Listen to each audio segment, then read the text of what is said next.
Fantasy football really just comes down to making the correct tiebreaker over and over and over in each round. There are so many guys that are projected next to each other that are so equal in talent or situation, but it's really hard to make the decision on who should be on your team. Now, I'm hopefully going to make that easier for you. I've come up with 5 different pairings through the first 4 rounds that we're going to split apart. And if you guys like this type of video, leave a like and comment so I know to do these types of videos again, because there are plenty of decisions that I'm leaving out of this video. The first one is old veteran, great pass catching running back versus new rookie running back with not much pass catching upside. Generally, with rookie running backs, we're shooting for the stars for the upside at the end of the season to win us our leagues, but I'm a little concerned here that Hampton doesn't actually have more upside than Alvin Kamara. Now, he definitely, I would say, has maybe more touchdown upside if things break really right and the Chargers are a better offense than the Saints, because the Saints probably won't have that many opportunities in the red zone, but I will say, when they do get in the red zone, it's going to be all Alvin Kamara. They're not going to trust those quarterbacks. They've been playing terribly. Now,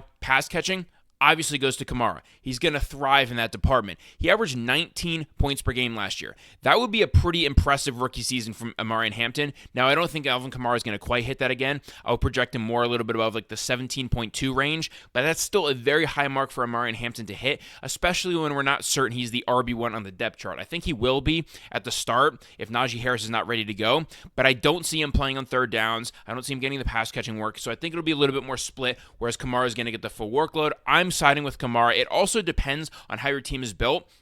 If you think you have a really safe start to your draft, let's say you go Jamar Chase and then you get, I don't know, Jonathan Taylor or something like that, where you think it's very safe, not likely to get hurt, whatever, then sure, shoot for the rookie upside. If you have Alvin Kamara or you're debating Alvin Kamara, maybe you have CMC or JJ in round 1 and you're worried about an injury, maybe Kamara's the guy for you, a safer option that's more likely to get points. Then the next decision is going to be Davante Adams versus Garrett Wilson. Both very talented. I think Davante's still the better wide receiver, but he's the wide receiver 2 on his own team, whereas Garrett's the clear 1. On the other hand, the Jets are probably going to run the ball way more than the Rams are. So even though Davante's the wide receiver 2, that offense is very consolidated, and I think target for target, he'll be pretty dang close. We saw last year when they were on the same team together, Davante was the better wide receiver, and I think that he is obviously the much better quarterback. Matthew Stafford versus Justin Fields, the targets that they're going to get are wildly different. Matthew Stafford has produced the 2 best wide receiver seasons ever and the best rookie season ever, Cooper Kupp, Calvin Johnson, and Puka Nacua.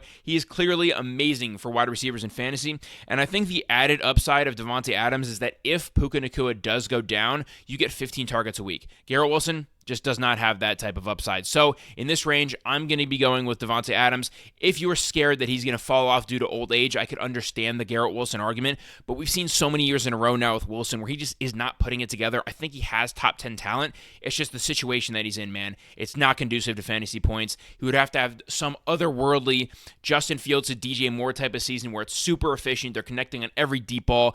DJ Moore was pretty lucky to have the season he had. I don't quite see that for Garrett Wilson. The third decision, very tough one in round 2 or 3, depending on what type of league you're in, Josh Allen versus Lamar Jackson. Now, Lamar Jackson has the highest upside out of any wide receiver, out of any quarterback in fantasy. 25.3 points per game. He did it again back in 2019. Clearly, his ceiling is unmatched by anybody else for now, but Josh Allen, definitely safer. Every single year, he's either quarterback 1 or quarterback 2, whereas Lamar Jackson, he's either quarterback 1 or he's injured. Pretty much how it goes. And Josh Allen, I have no risk of injury. Like, obviously, he runs a lot, but he's got like 50 pounds on Lamar. Obviously, totally different body structure. The way he moves, like he just is much less likely to get hurt than Lamar is. And I think the safety is much more there. Like Lamar last year, 41 touchdowns. I don't see him doing that again. I think Josh Allen is probably the favorite to throw more touchdowns than Lamar this year, and he's the favorite to rush for more touchdowns. Obviously, he'll have less rushing yards, but I would say Josh Allen is the safer option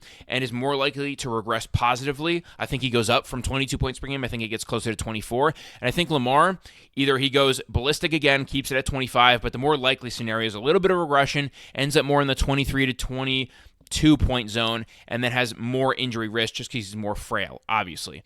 Then, Jonathan Taylor versus Chase Brown. Very tough decision at the 2-3 turn for most people. It's not for me, okay? Jonathan Taylor is clearly the pick here. Averaged 17 points per game last year while being less efficient than usual. 4.7 yards per carry is good for a normal running back, but he's much better than that. I think he can easily hit the 5 yards per carry mark, especially this year if Daniel Jones is playing. He's still a mobile enough quarterback where it keeps the defenses honest, and he'll check down more to JT. JT's not a big third down guy where he's going to catch a bunch of passes, but he definitely has more touchdown upside than Chase Brown, because when they get in the red zone, the Bengals want to give the ball to T. Higgins and Jamar Chase. When the Colts want to get in the red zone, they want to take the ball out of Anthony Richardson's hands unless he's running the ball, or Daniel Jones. Either those guys are running it or JT's getting the ball. They are not passing inside the 10-yard line. That's why JT had so many touchdowns last year, and I could see it happening again. He could definitely flirt with like 18 touchdowns, 1,800 yards like the Derrick Henry season we just saw, but on the Colts. So I'm going to go JT here. I don't think it's too close, but Chase Brown does have the edge in the pass catching department. I also think in terms of bench risk,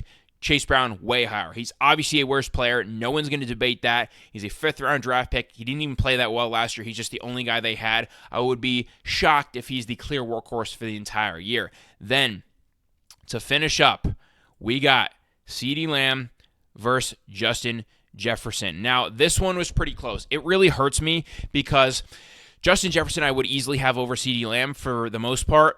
Just as a talent, I think he's a much better player. But CeeDee Lamb is in a better situation for fantasy. He's got a much worse defense, like Jamar Chase last year, where they're just going to have to chuck the ball way more to stay in games. He's got a better quarterback in Dak Prescott, even though J.J. McCarthy may be fine. We know Kevin O'Connell's the quarterback whisperer. It doesn't really matter who's back there. They're going to play well.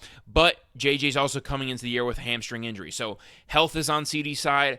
Better quarterbacks on CeeDee's side. Better points per game over the past 2 years is actually on CeeDee's side. It's lower for last year just because he was injured in a couple games, and Dak Prescott obviously missed time too. But the year before, he was the wide receiver 1, averaging 23 points per game. He has shown a higher ceiling in fantasy than Justin Jefferson. That mainly comes down to having a horrible defense, and they're going to pass the ball a lot more. He may end up with like 20, 25 more targets than Jefferson. So I'm going to go CeeDee, especially with the injury risk of Jefferson coming into camp with that hamstring. If you guys want more of these 1v1 breakdowns, leave a like and comment, and I'll catch you guys in the next one. Peace.